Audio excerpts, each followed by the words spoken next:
All right, ladies and gentlemen, boys and girls, children of all ages, fellow Pandemonium travelers, this is Seattle Pandemonium Shutdown, day 302 by my count, I think. So what's going on? What's going down? We've got Monday. What is this? January 4th? What is this? Something like that? Anyways.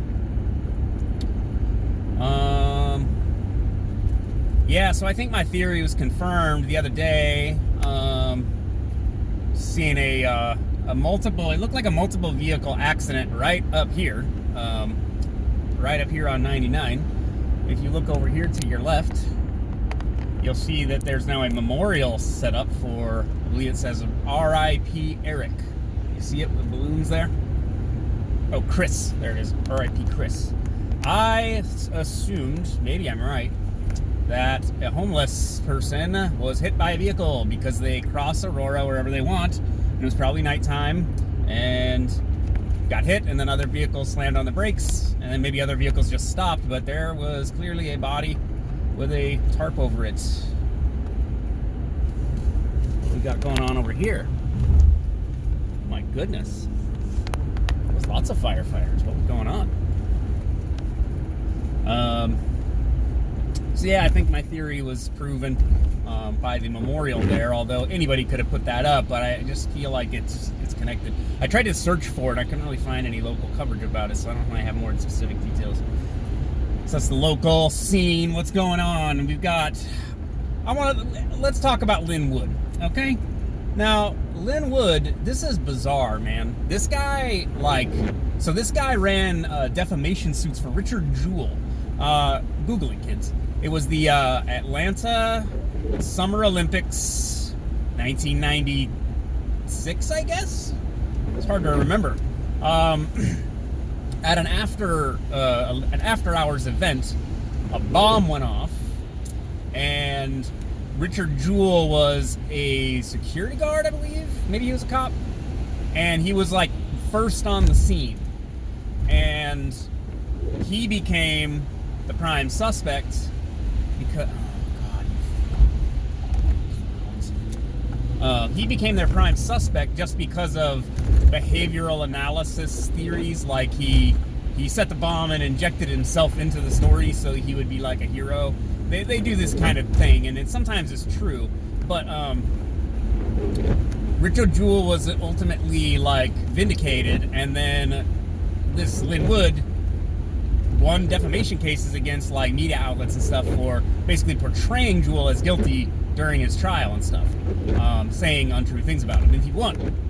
I believe he won. He helped win the Nick Sandmann case. Remember that debacle with the Native American guy on the steps of the Lincoln Memorial, and there was those black racists there, those black Hebrew Israelites. I believe he helped win that case, and he also defended the John Benet Ramsey family from lawsuits stemming from accusations that certain other people may have been involved in the death of their daughter. It's all kind of complicated, but so the guy has a career. He has a track record, you know. He can win cases, but this dude has just gone off the deep end. He's on Twitter tweeting out all kinds of insane conspiracy theories that who is it? Justice Stevens. Oh God. That Justice Stevens doesn't want to hear the voter fraud case because someone has blackmail on him that he did bad things to a child on tape at gunpoint and then was forced to end the life of that person, and that this happens to a lot of elite people.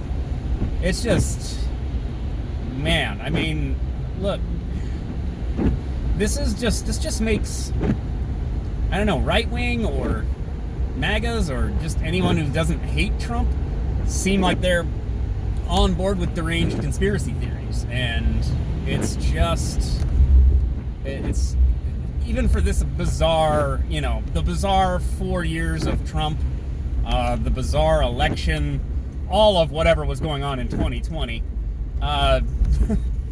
it's just a cherry on top of this whole thing. And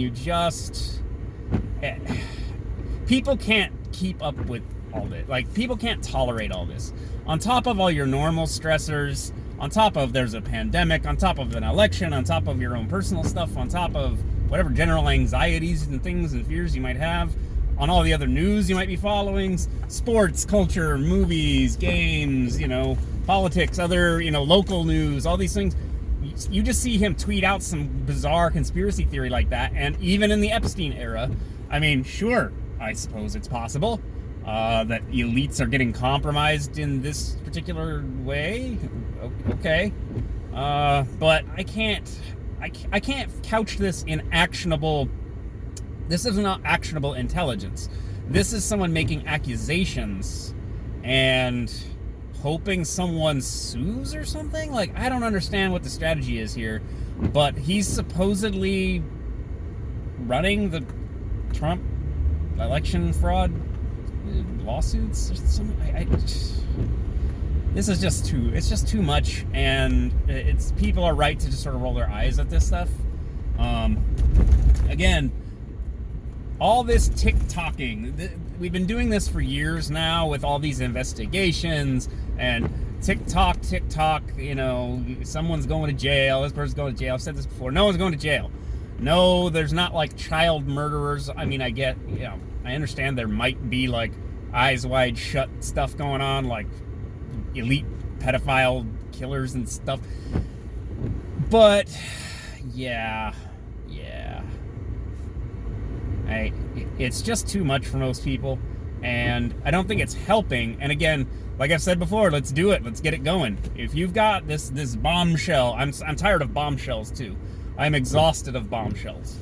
So many bombshells. And then they're all duds, and it's all stupid. And we all keep clicking on the stupid links and watching the stupid segments and following these stupid people that are making up nonsense, and then we all feel like we're on an inside track somehow. We're ahead of the curve. We're aware of what's really going on. And that is essentially the level of conspiracy theory. And I mean that not in a derogatory way. I mean, it is a conspiracy theory, and that's kind of all it is, right? It's just a theory that there's a conspiracy, which are easy to make up. I can make up a conspiracy theory right now. See this girl right here? She's actually a reptilian, and that dog, that little cute little dog, that's actually another type of reptilian alien, and she's in it's a skin job. She's a skin suit. Okay, it's a conspiracy theory. She's part of a cabal that have infiltrated the Earth since the time of the dinosaurs, and they're engineering us to be food or something. See, I just made up a conspiracy theory right there. I don't have any proof. I just have claims. Now, again, if there's proof, you go to court and you prove your case in court, you see. I could probably sneak by here, but I don't want to. And so that's it. So yeah, people are making fun of this stuff or being horrified by it because it is a bit much, I'm willing to say, hey, maybe they slipped fake ballots in. Yeah, I could do that. Anybody could do that. Print up some fake ones, throw away, legitimate like Trump ballots and stuff, like, and it could affect down ballot stuff if you throw away ballots that are all filled out. You might affect down ballot stuff too. So if there's evidence of this, then we need to take that seriously, because this is our, as everybody keeps saying, this is our fundamental democratic system at work. Yes, I know we're a representative republic, but the process is democratic. It's hand counting, right? It's eye counting. We just scribble in a bubble sheet for it because counting hands is too, counting all the hands across the country would be tiresome. So we do it by punch card and Scantron and all of our automated systems and everything. And the result is all this nonsense. And it is not both sidesism, guys. I'm not excusing either side's conduct. But the two sides, left, right, lib, conservative, Democrat, Republican, whatever, you know what I'm talking about. The liberals and the leftists say that the Republicans are engaged in voter suppression and gerrymandering. Now, leftists and liberals engage in gerrymandering too, because they're part of the process for drawing districts. So do a better job and you won't get gerrymandered. And then there's voter suppression. And voter suppression is this sort of vague concept to me that people are just sort of not told about the election. Well, okay, I mean, that's like saying if I don't tell people about a new movie coming out, that I'm engaged in audience suppression, right? Fewer people know about the movie, so they won't go see it. So then the movie isn't successful, and it's because everyone engaged in audience suppression. It's like, no, these people just weren't interested. I don't know what to tell you. Get people more interested, and then they'll turn out to vote. It's like excuse making for losing. Now on the right, what they're saying is voter fraud, and I don't know. The joke is always, dead people vote for Democrats. And then that does actually happen, but there's there's just mistakes that have happened. But the issue is, it shouldn't happen once. How often does it happen? Well, I don't know. I'm not saying these claims are legitimate, but the thing is that there's these claims that are like, well, no, there's been studies that show that there's no voter fraud. Well, how would you know if it's done real well? That's the whole point. If somebody has a pretty surefire way of going either skirting election laws or I don't know, destroying ballots. If they destroy the ballots effectively, well then how would you know? Oh, someone just threw it away. They didn't vote, or just didn't get counted. How did you know if everybody voted or not? It's just... The election system is compromised, I will say that. There's definitely a bunch of points of contention, and there's definitely what I want to call pragmatic weaknesses. There are weaknesses that are sort of right there. Voting with fake ID, ballot harvesting, as they call it. If you have a state like Washington, where it's all mail-in ballot, you can drop it off at a location, but you can also just mail it in. Well, why not just go steal all the mail when the ballots have gone out? Go steal all the mail in an entire neighborhood, and then file the ballot.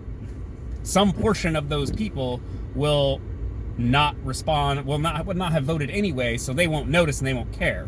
So you get false ballots cast in their name. Anybody can do this in any district, and I've heard that this is something that goes on. Shenanigans, man.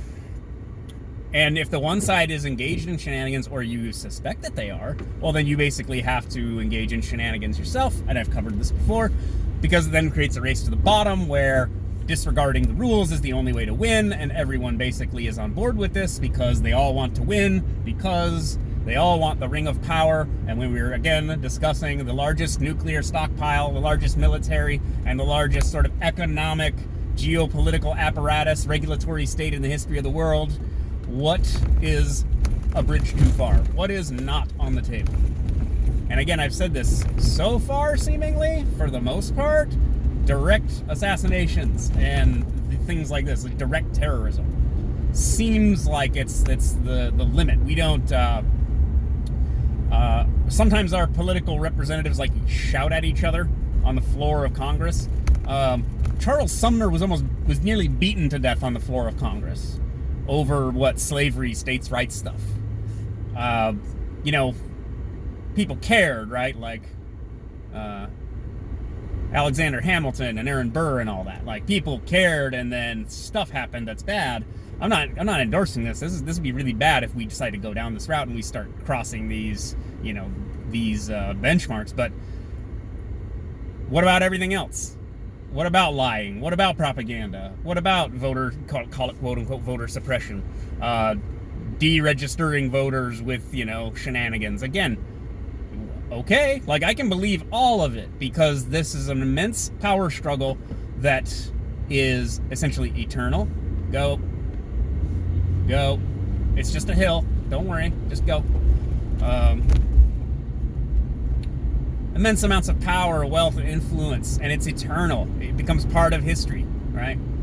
You write yourself into history, and you're part of us going to war. You're part of us maybe going to the moon. You're part of us doing the thing that all the people cheer for, and everyone's happy whether it actually works out or not. People gonna get what they want at the time, and they're happy. And you get to be the person that brings them the thing that makes them happy or makes them feel safe, right? Makes them feel like America's the best, right? Make you proud to be an American, let's say. And everybody has a vested interest in this. You know, you don't want to think that your country is a vile, evil, awful place that is like a cesspool that, you know, needs to be snuffed out. I know there are a lot of people who think that.